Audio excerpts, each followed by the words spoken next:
બાષ્પશીલ દ્રાવ્ય અને બાષ્પશીલ દ્રાવક માટે રાઉટનો નિયમ. વિદ્યાર્થી મિત્રો, આજે આપણે એવા દ્રાવણનું બાષ્પ દબાણ શોધવાનું છે કે જેમાં દ્રાવ્ય અને દ્રાવક બંને બાષ્પશીલ હોય.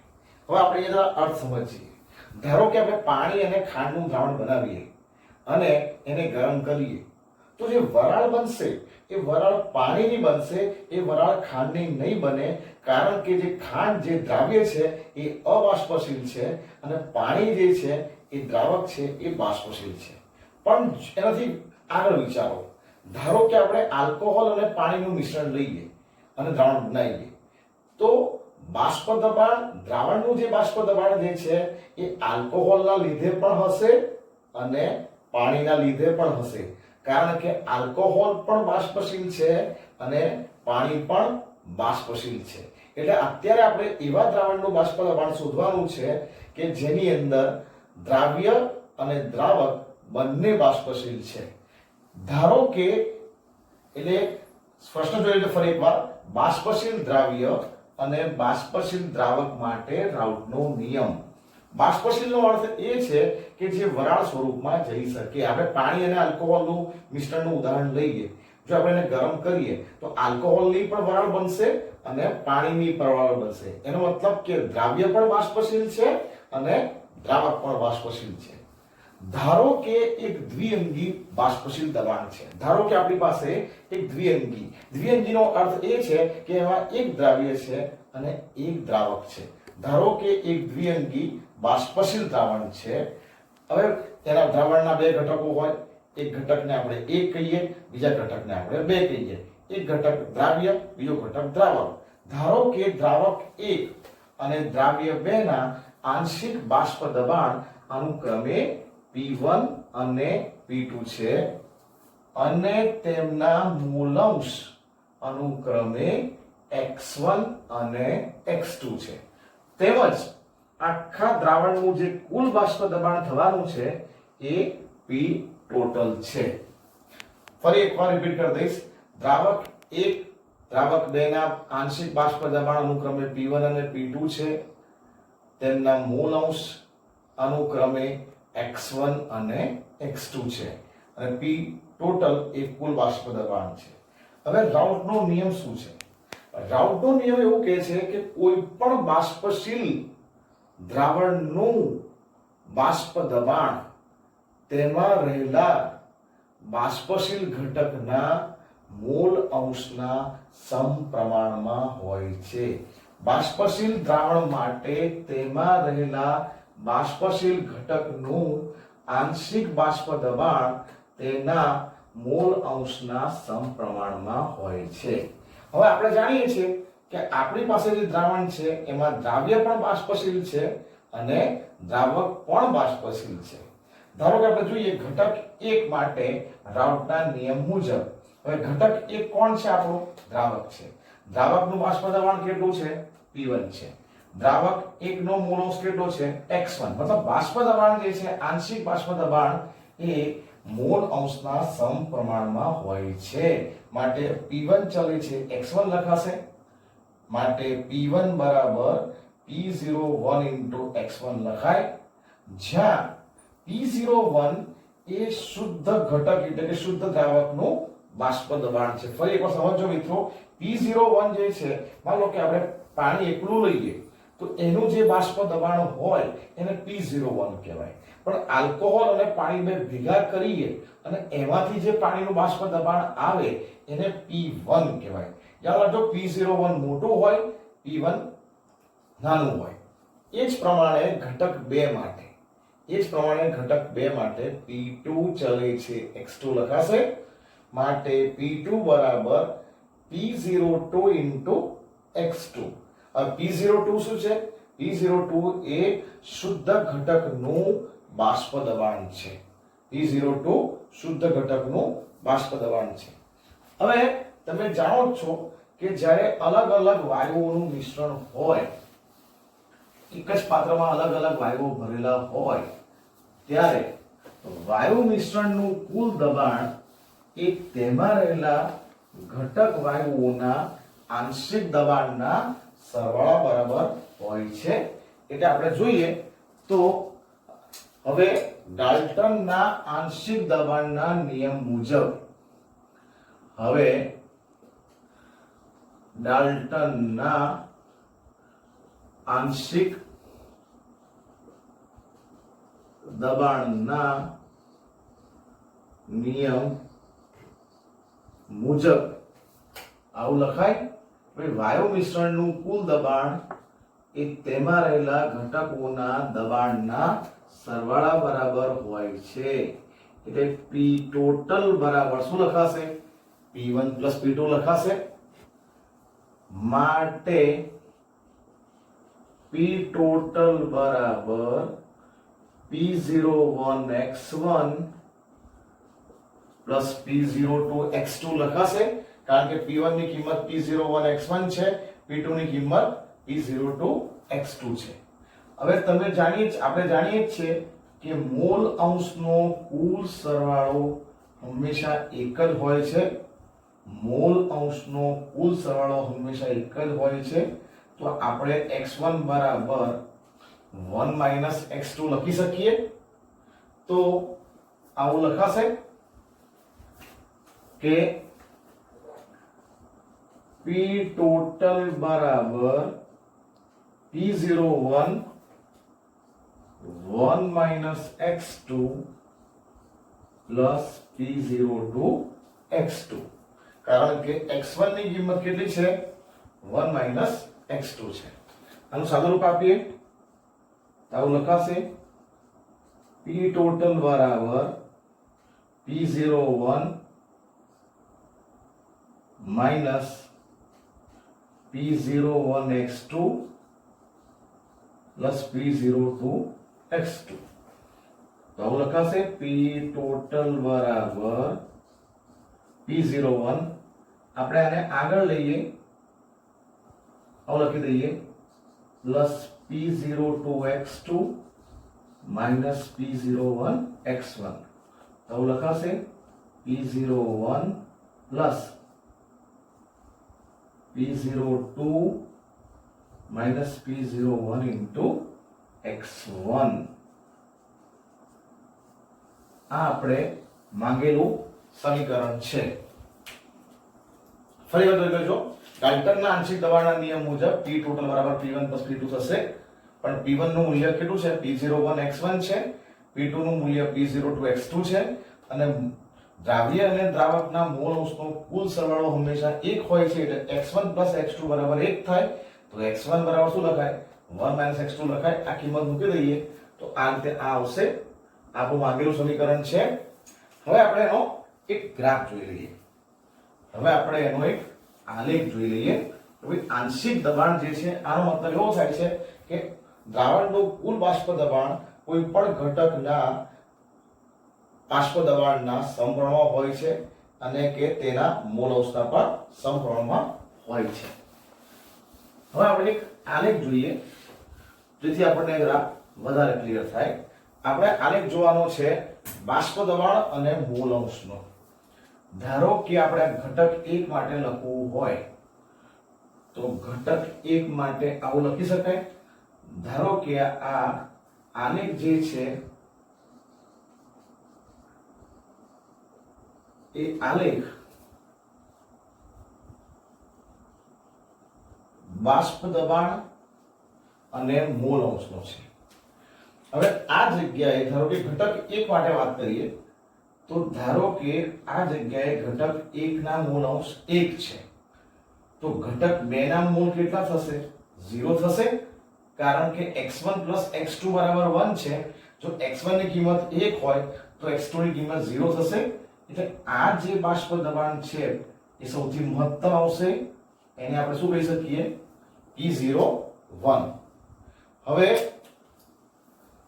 જેમ જેમ અહીંયા ધારો કે આપણે લખી દઈએ કે આ જગ્યા આ બિંદુએ સપોઝ કે x1 બરાબર 0 છે તો x2 બરાબર કેટલા થશે 1 થશે અને બાષ્પ દબાણ શું થશે ધીમે ધીમે મોલ અંશ ઘટે છે એટલે બાષ્પ દબાણ પણ ઘટતું જાય છે મોલ અંશ ઘટે છે અને બાષ્પ દબાણ પણ ઘટતું જાય છે.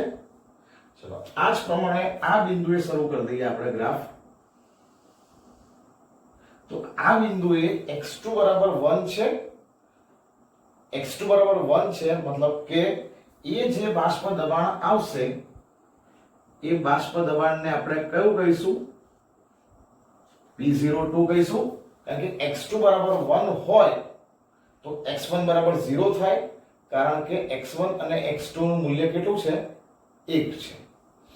તો જે આવશે એ P02 આવશે. તમે સમીકરણ પરથી પણ જોઈ શકો છો કે ભાઈ P ટોટલ બરાબર P01x1 P02x2 હોય છે. x2 બરાબર 1 મૂકો, x1 બરાબર 0 મૂકો તો આવશે. હવે આમ જોઈએ તો x2 ના મોલ ઘટતા જાય છે એટલે બાષ્પ દબાણ પણ ધીરે ધીરે ઘટવા માંડશે. એટલે આ જે લાઈન છે એ લાઈન P1 બરાબર P01x1 છે અને આ જે લાઈન છે એ P2 બરાબર P02x2 છે. હવે આપણે આ બંને લાઈનને જોડી દઈએ. હવે આપણે આ બંને લાઈનને જોડી દઈએ તો આ લાઈન આપણને આપશે P ટોટલ બરાબર P1 P2. આલેખની રીતે આપણે સમજાવ્યું કે ભાઈ બાષ્પ દબાણ અને મૂળ અંશનો ગ્રાફ છે. હવે જ્યારે દ્રાવ્ય અને દ્રાવક બંને બાષ્પશીલ હોય તો એમના મૂળ અંશ બાષ્પ સ્વરૂપમાં પણ હોય અને પ્રવાહી સ્વરૂપમાં પણ હોય.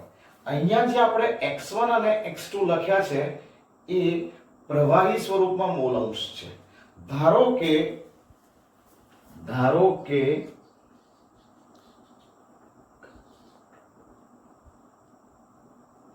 ઘટક 1 એટલે કે ઘટક 1 તરીકે આપણે કોણ લીધો તો? દ્રાવક. અને ઘટક 2 કોણ લીધું તો આપણે? ઘટક 2 તરીકે આપણે કોણ લીધું હતું? દ્રાવ્ય. ના બાષ્પ અવસ્થામાં મોલ અંશ અનુક્રમે y1 અને y2 છે. આ સૂત્ર ફક્ત આપણે સ્વીકારી લેવાનું છે, યાદ રાખવાનું છે. એટલે યાદ રાખજો તો બાષ્પ અવસ્થામાં મૂલ અંશ y1 નું સૂત્ર છે P1/P ટોટલ. P1 ની કિંમત આપણને ખબર જ છે P01x1 છે અને P ટોટલ ની કિંમત પણ ખબર છે P01x1 P02x2. આ રીતે ઘટક 2 ના આ યાદ રાખજો આ બાષ્પ અવસ્થામાં મૂળ અંશ છે.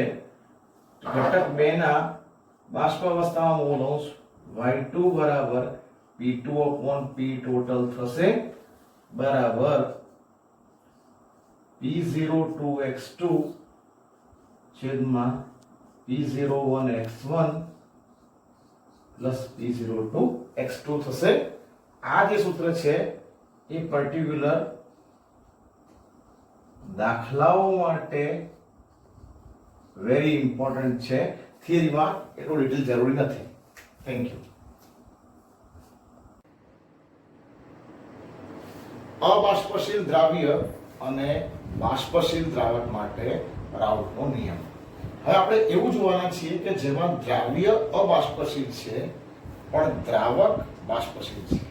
ધારો કે આપણે પાણીમાં મીઠું ઓગાળીએ અને એને બહુ જ ગરમ કરીએ તો વરાળ ફક્ત પાણીની બનશે, વરાળ મીઠાની નહીં બને. કારણ કે મીઠું એ દ્રાવ્ય છે પણ એ કેવું છે? અબાષ્પશીલ છે. જ્યારે પાણી કેવું છે? પાણી એ બાષ્પશીલ છે. એટલે વરાળ જે બને છે એ કોની બને છે? પાણીની બને છે, મીઠાની નથી બનતી.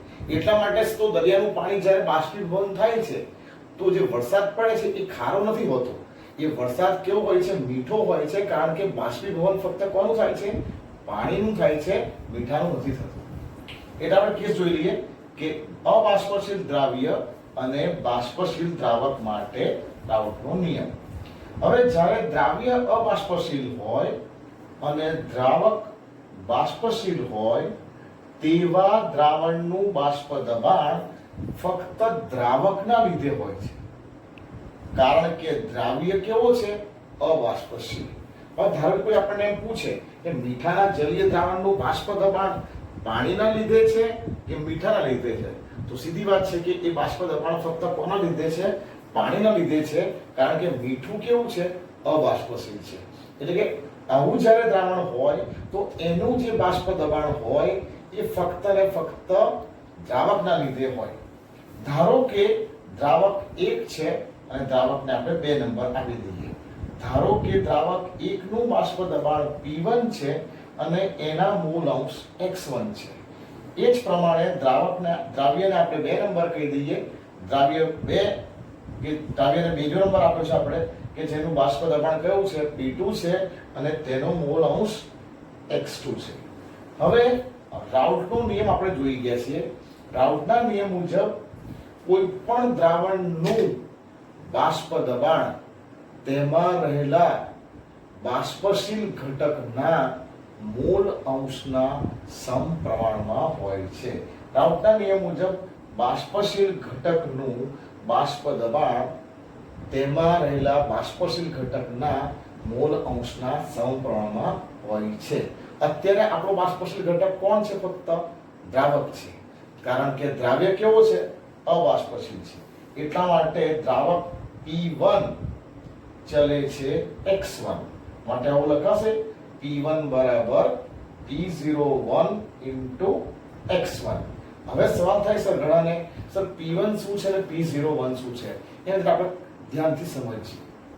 માની લો કે આપણે એકલું પાણી લીધું શુદ્ધ અવસ્થામાં, જે તાપમાને, કોઈ ચોક્કસ તાપમાને, એનું જે બાષ્પ દબાણ આવે એને P01 કહેવાય.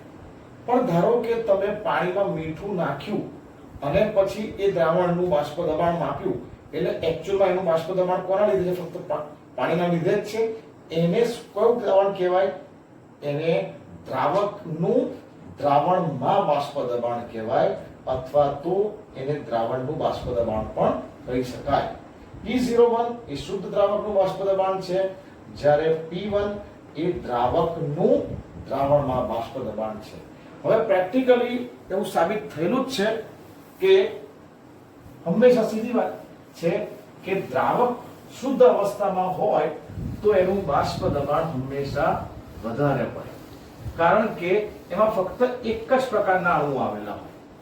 ધારો કે એકલા પાણીની વરાળ બનાવી હોય, એકલા પાણીને ગરમ કરો, જલ્દી વરાળ બનશે, વધારે માત્રામાં વરાળ બનશે. પણ ધારો કે પાણીમાં મીઠું નાખશો અને પછી એને ઉકાળશો તો એની વરાળ જલ્દી નહીં બને. એટલે સમજો કે શુદ્ધ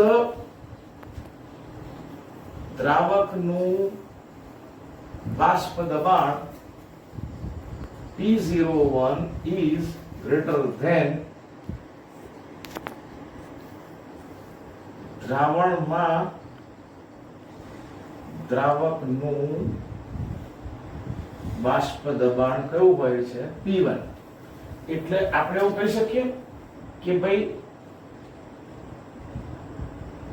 બાષ્પ દબાણમાં થતો ઘટાડો, બાષ્પ દબાણમાં થતો ઘટાડો આપણે એને ડેલ્ટા P કહીએ, તો ડેલ્ટા P બરાબર P01 માઈનસ P1 થશે. હવે સમજો, માટે ડેલ્ટા P બરાબર P01 માઈનસ P1 થશે. પણ તમને ખબર જ છે કે P1 બરાબર શું છે? P01 x1 છે. માટે આવું લખી શકાશે કે ડેલ્ટા P બરાબર P01 minus P01 into x1 લખાશે. માટે ડેલ્ટા P બરાબર, આમાંથી આપણે P01 કોમન લઈ લઈએ તો 1 માઇનસ x1 લખાશે, માટે ડેલ્ટા P अपॉन P01 बराबर 1 माइनस x1 લખાય, માટે P01 minus P1 upon P01 बराबर x2 લખાય, કારણ કે આપણને એવું ખબર છે કે મૂળ અંશનો કુલ સરવાળો 1 હોય તો x2 બરાબર 1 માઇનસ x1 થાય। હવે x2 છે શું? x2 ને દ્રાવ્યના મૂળ અંશ કહેવાય। x2 ને કોના મૂળ અંશ કહેવાય? દ્રાવ્યના મૂળ અંશ કહેવાય। અને દ્રાવ્યના મૂળ અંશ કેવી રીતે લખાય? n2 upon n1 plus n2 લખાય, જ્યાં જે n2 જે છે એ દ્રાવ્યના મોલ છે અને n1 કોના મોલ છે ભાઈ? દ્રાવકના મોલ છે। મોલ અંશ એટલે મોલ ભાગ્યા કુલ મોલ થાય, માટે P01 minus P1 upon P01 बराबर N2 upon N1 plus N2 લખાય।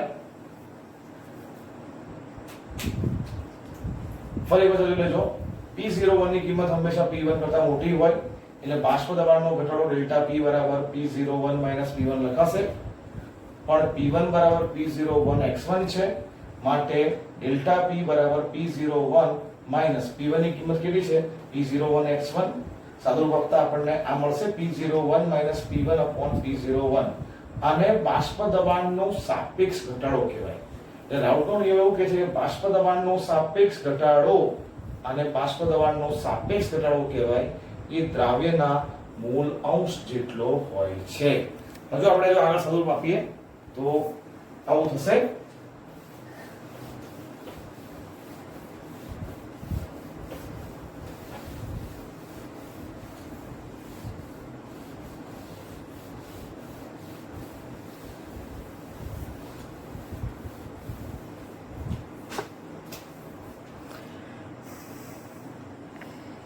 બાષ્પ દબાણનો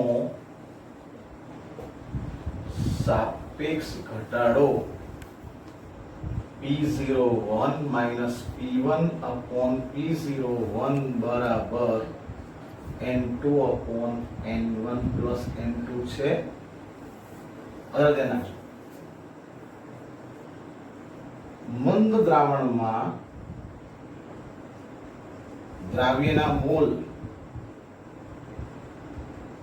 કે જે N2 છે એ N2 ની કિંમત N1 કરતા ઘણી ઓછી હશે, કારણ કે દ્રાવણ મંદ છે, માટે N2 ને અવગણતા N2 ને અવગણશું, સૂત્ર બનશે P01 minus P1 upon P01 બરાબર N2 upon N1 થશે। પણ N2 બરાબર દ્રાવ્યના મોલ બરાબર